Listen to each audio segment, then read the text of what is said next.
Muy buenas noches, bienvenidos a Contrastes 40. Saludo esta noche con afecto a Ana María Salazar. ¿Qué tal? ¿Cómo estás? Qué muy gusto. buenas noches, muy buenas noches a Querido todos. Francisco Garfias. Buenas noches. Bueno, no cabe duda que México tiene hoy en su escenario político muchos temas, o como dicen en el campo, muchos fierros en la lumbre. Pero uno de ellos, que es el que más llama la atención, es el creado y llamado Pacto por México, que hoy se ve en un ambiente tenso por una parte, criticado por la otra, de un origen que tiene que ver con quienes desde el PRD no estuvieron de acuerdo, al igual que en el PAN tampoco. ¿Qué está pasando con el pacto ahora que se habla hasta de la posibilidad de congelarlo? ¿Da para tanto el pacto? Bueno, de entrada te diría que el pacto está impactado, valga la redundancia, Es un buen juego de palabras. No, sí, está, sí, por bueno. la proximidad de las elecciones. Sí, claro. Es evidente que la situación en los estados, lo que ha venido saliendo en cuanto a distribución de recursos de los programas de apoyo, etcétera, pues de un lado los denuncian como manera de jalar votos, del otro dicen que pues que no es así, ¿A quién creerle, Francisco? Pues mira, yo honestamente te digo, yo creo que en los estados estamos lejos de controlar todos estos movimientos. Es decir, por mucho que haya voluntad en el gobierno federal de que esto no se desvíe, pues siempre están, y coincido en esto con las críticas que hace la oposición, siempre están los gobernadores en posición de ayudar a los candidatos de su propio partido. Esa ha sido como cultura, ¿no? Sí, pero ¿qué pasa en Baja California? El tema es Baja California, que está en manos de panistas. Y no solo Baja California, Sí. el tema también yo creo que es tan igualmente importante, salvo la diferencia esta de que es allá van por el gobernador, Renovación, sí, acá no, pero pues están en juego también estados electoralmente muy pesados como es Veracruz. Hace poquito vimos estadísticas del INEGI que en 2018 vamos a hacer 118 millones de mexicanos y que el Estado de México tendrá 17 millones, será la entidad más poblada, el Distrito Federal en segundo lugar con 8 millones y pico y en tercer lugar Veracruz, que es uno de los estados que este año tienen elección social. El peso electoral de Veracruz va en aumento, va creciendo y no es desdeñable lo que ahí suceda en las próximas elecciones. Ana María, por ejemplo, en el caso de esto que viene, que son las elecciones, mucho se ha dicho que están blindados los programas. El presidente se ha comprometido, ha habido una comisión para que esto no ocurra.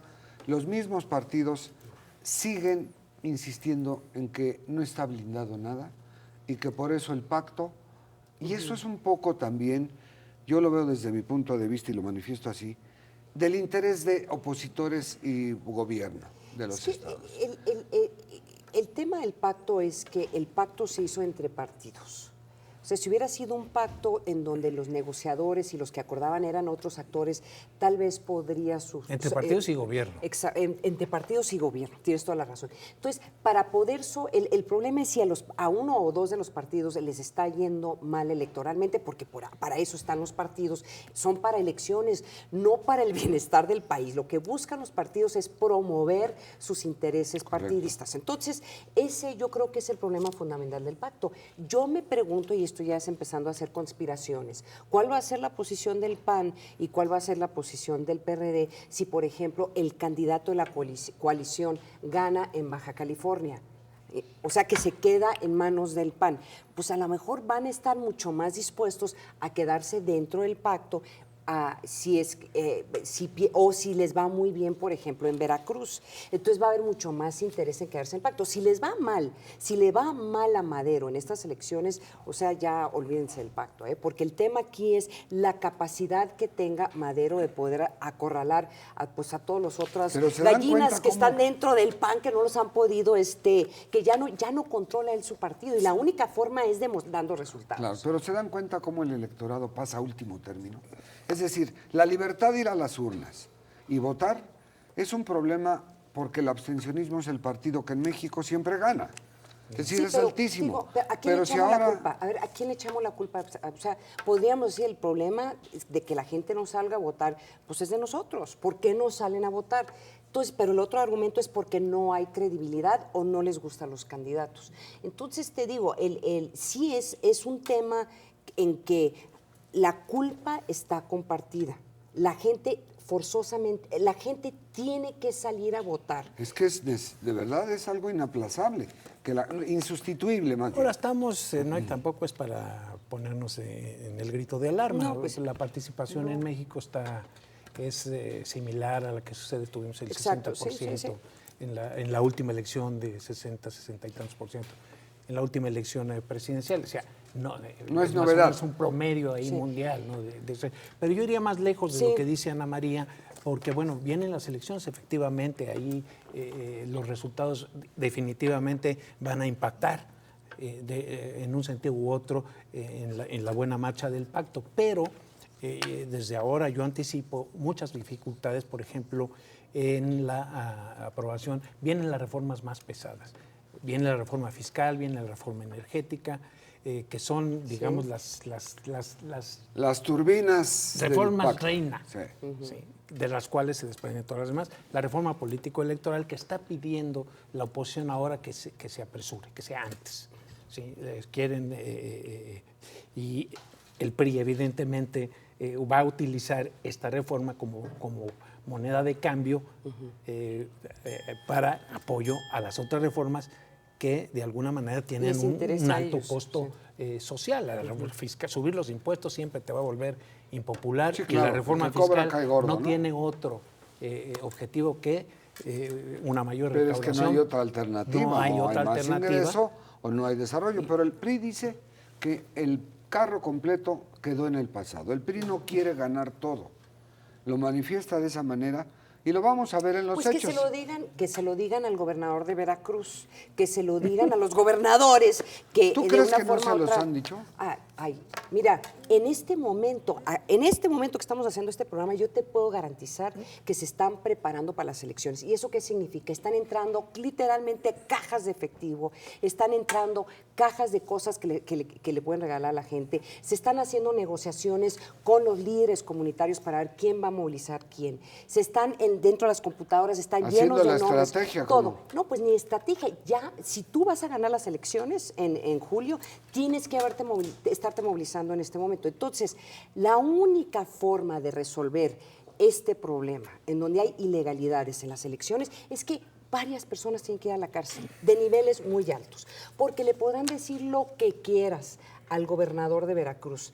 Le podrá llamar Peña Nieto y decirle, quietecito, cuidadito. No, los que se van a la cárcel son los gobernadores y lo que estamos viendo en este momento son por lo menos 5 exgobernadores que están con posibilidades de una investigación. Entonces, ¿a quién le van a hacer caso? Pues le van a hacer caso a su conciencia, los gobernadores, decir, yo no quiero ir a yo tengo que asegurar que de una forma u otra gente que me respalde políticamente sigan en el poder. Entonces, ¿quién tiene más peso? ¿El presidente o la posibilidad de ir a la cárcel? No, pues ya sabemos a quién le van a hacer caso. Francisco. Bueno, acuérdate que se firmó hace poquito un adendum donde supuestamente quedan blindadas las elecciones. Es lo que yo decía. Se suspenden los programas sociales 45 días antes, algo que de alguna manera en ciertos rubros a mí me parece pues una tontería, repetitivo. Francamente. No, una tontería en el sentido de que, por ejemplo, estados donde la sequía está afectando, por ejemplo, te voy a poner el caso de Durango.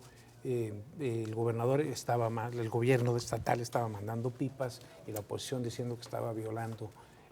Cuando se trata de un asunto humanitario. Si no mandas pipas con agua, pues se va a morir el ganado, la gente va a sufrir, las cosechas se van a echar a perder. Es decir, hay muchos. Este tipo de cosas no deberían ser utilizadas electoralmente. Es decir, las necesidades de la gente, como en estas zonas que están habría duramente que ponerlas a salvo, ¿no? Es decir, no, lo que es la necesidad y el hambre No sabe de elecciones. Oye, qué poca, ¿eh? La verdad, ojalá que todos esos niños que no duermen, porque no les está llegando la ayuda que necesitan para poder comprar, o sea, de por sí ya tienen hambre y luego no les llega la ayuda, pues ojalá que no duerman los políticos, o sea, de veras, ojalá que les dé insomnia sabiendo lo que hicieron. Como Porque sí dice es- Lula da Silva, ¿no? El hambre es para dar vergüenza a la vergüenza de los políticos.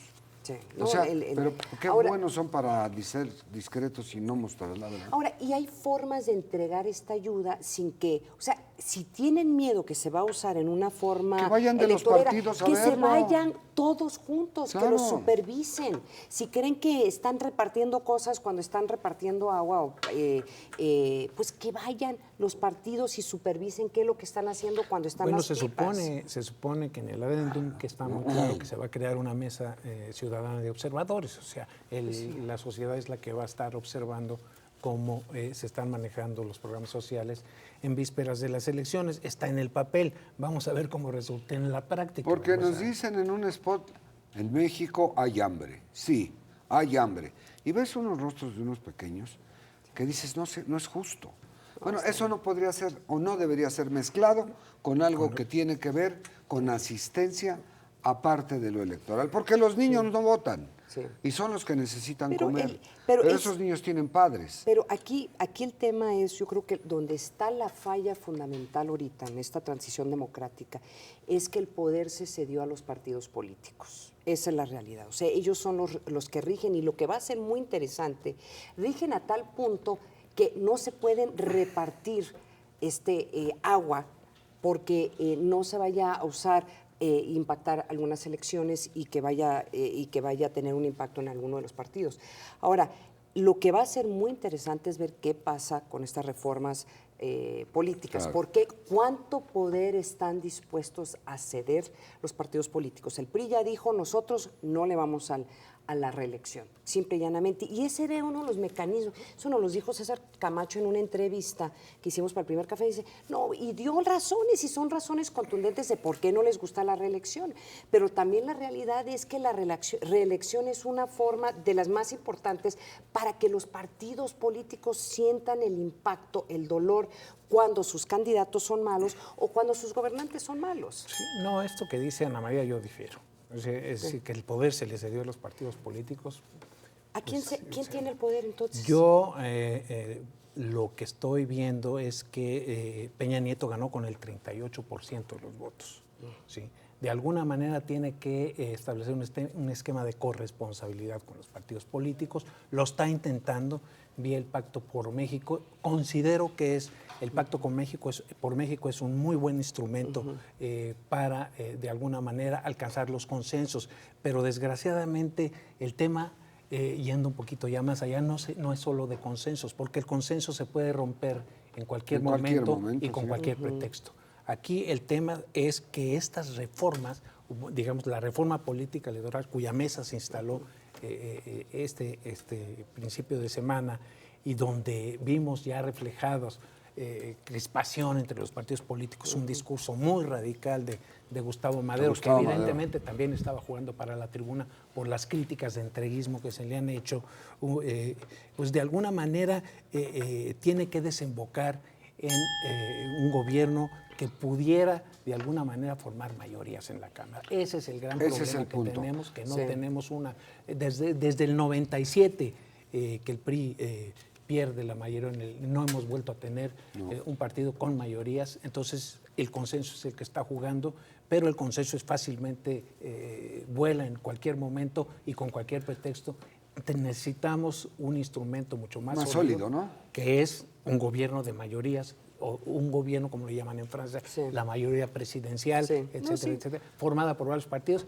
Soy partidario yo, particularmente, ya que estamos en el tema de la reforma, de que haya una segunda vuelta. Creo que es muy importante. El PRI no lo va a aceptar porque una coalición PAN y PRD pues lo supera, 38%. Es que, no, imagínate estas elecciones si hubiera habido una segunda vuelta, quién sabe si gana Peña Ahora, Nieto, hacia adentro del PAN, Gustavo Madero, ya pasada la remoción de Ernesto Cordero, tiene ya a Jorge Luis Preciado, que yo lo veo más, o lo siento más despreciado por los senadores que lo contrario. Además, lo que quiere él es llegar al momento de la elección en Colima para irse de candidato. Sí. Y en el PAN hay una serie de veras de conflictos no vistos antes. Y si ustedes observan, los panistas de respeto, de carrera y militancia dentro del blanquiazul están como alejados. Están, salvo Bravo Mena, que ha hecho un par de expresiones, Diego, que está muy enojado y avergonzado de lo que pasa. Vemos cómo se está desmoronando el PAN.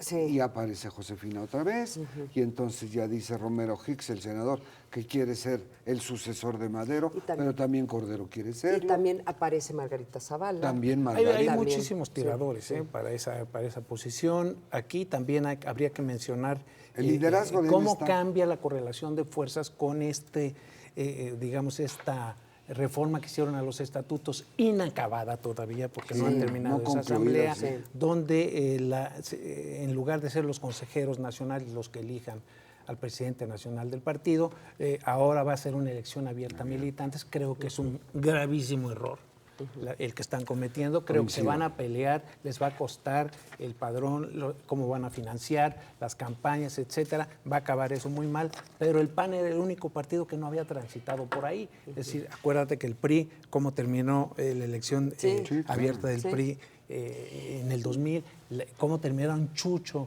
y Alejandro Encinas, y a dónde llevaron al PRD con sus divisiones internas. Ahora le toca al PAN, y efectivamente el PAN es el partido ahorita que está dando la nota, porque es el partido donde más divisiones hay, donde se están expresando públicamente, se están ventilando, al grado que el expresidente Calderón llegó a poner un Twitter diciendo que mientras se respetó la regla que los trapos sucios se lavan en casa, el partido avanzó. Y el partido efectivamente, con estas broncas que están aflorando por todos lados y que se pegan con todo, y de repente sale una grabación de un diputado maderista, y por el otro las nóminas de Cordero en el Senado, decía, son golpes bajos que tienen, es fuego amigo, una guerra civil. Por otro lado, es que el PAN no es un partido numérico, no es de tantos integrantes. No, pues ¿cómo se ganan unas elecciones? Pues con número. ¿Y cómo se ganan con representantes? Sí, claro, pero ahí tienes razón. Digo, vamos, no por tener más militantes, los partidos que más militantes tienen son el PAN y el PRD. Digo, el PRD y el PRI, perdón.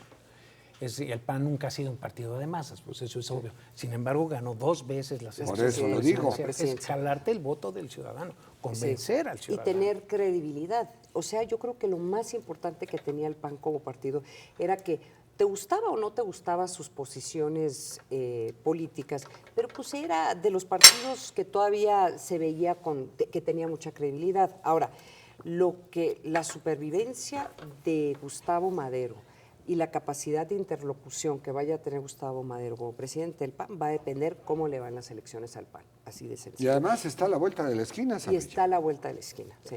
Yo no estaría tan seguro que si gana, por ejemplo, Baja California, tiene asegurada la reelección. A lo mejor tendría... No va a ser reelecto. No lo dijo así, sino que... Gustavo Madero no puede ser reelecto. Yo creo que está a pelas. Sí, está a pelas. Yo estoy pensando mucho a corto plazo lo que va a pasar con el Pacto por México y todas las reformas. Es que más o menos dijiste que el futuro de Madero... No, el futuro de Madero en el corto plazo, y yo te diría hasta el futuro del Pacto por México, va a depender que le vaya bien al PAN en estas elecciones. Y no es una pena, si es que se dieran los escenarios más difíciles, que el Pacto por México, al que toda la gente que lo conoce, que por cierto en las encuestas es preocupante que no conozcan qué es el Pacto por México, un gran porcentaje de los mexicanos, fracasara.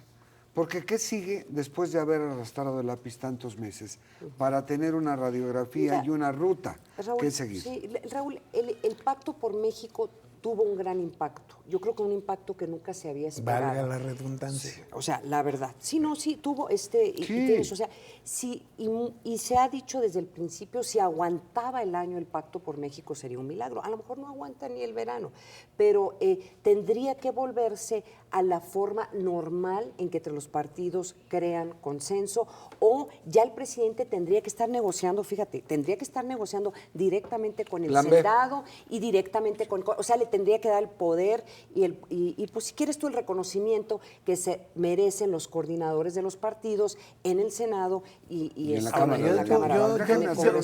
Yo diría rápidamente, antes de que se nos vaya el tema, es muy breve, es decir, yo creo que el pacto hasta ahorita ya valió la pena. Sí, Reforma yo de diría, telecomunicaciones, reforma educativa, pero bueno, luego seguimos. Mientras no sea el pacto ya valió, todo está bien. Y enviamos un afectuoso saludo a quienes nos ven y nos escuchan a través del canal 13.2 en Guadalajara, Jalisco. Y les recomiendo el libro Mitos y Mentadas de nuestra economía de Jacques Rogozinski, las recetas que se nos envían de Estados Unidos para ser aplicadas en México. Y una buena, estamos de estreno en Canal 40 el próximo domingo 9 de junio a las 21 horas. No se pierda usted la serie Los 13 días que cambiaron México. Conduce Jaime Sánchez Uzarrey. Lo esperamos.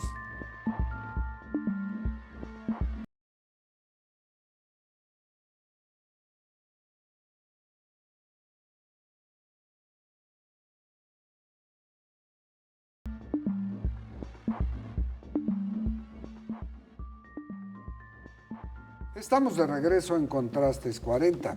Y otro tema muy importante es el que la OCDE, la Organización para la Cooperación y el Desarrollo Económico, ha hecho una encuesta entre 39, 40 países, 42, para saber en qué país hay más productividad, de qué manera se aprovecha más el tiempo quienes tienen un trabajo, oficinistas, comerciantes, no sé, pero también el grado de felicidad individual.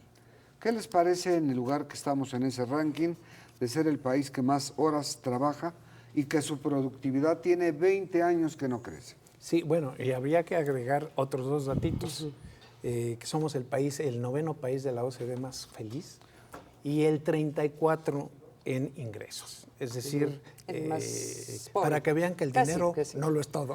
Como decía Gonzalo, pero como ayuda, dice.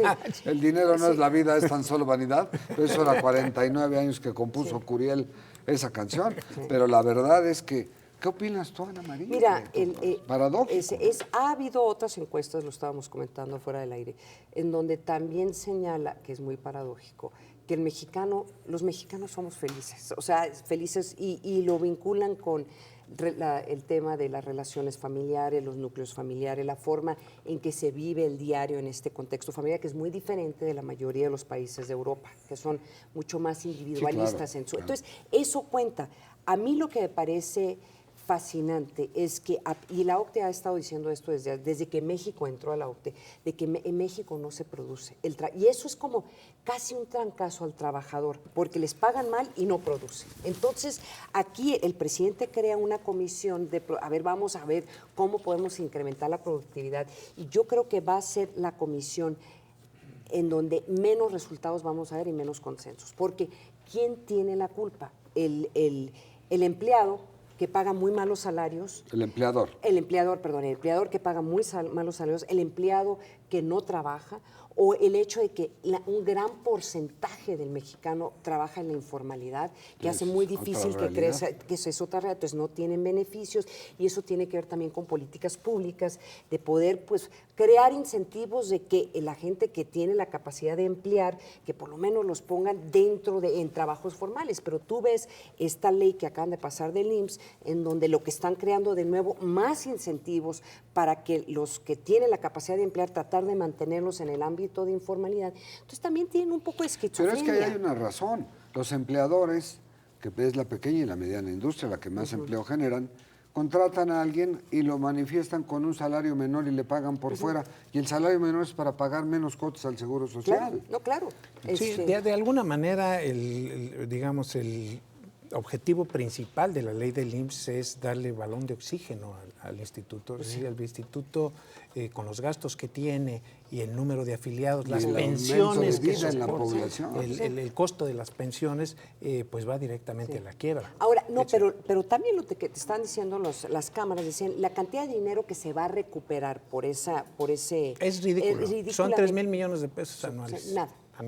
Con Entonces, eso no solucionas absolutamente nada. Y además nada, ¿no? estás creando más incentivos para que la gente no emplee formalmente a las personas. Y la verdad, hay que ver cómo viene la ley fiscal. Pero es muy discutible lo que tú dices. Es decir, yo creo que los patrones aquí sí tienen una responsabilidad. Tienen que ser más cooperativos. El IMSS ha sido digamos, uno de los, la mejor colchones que ha tenido que dejó la revolución para evitar que el inconformismo desborde. Completamente. O sea, tienen que ayudar.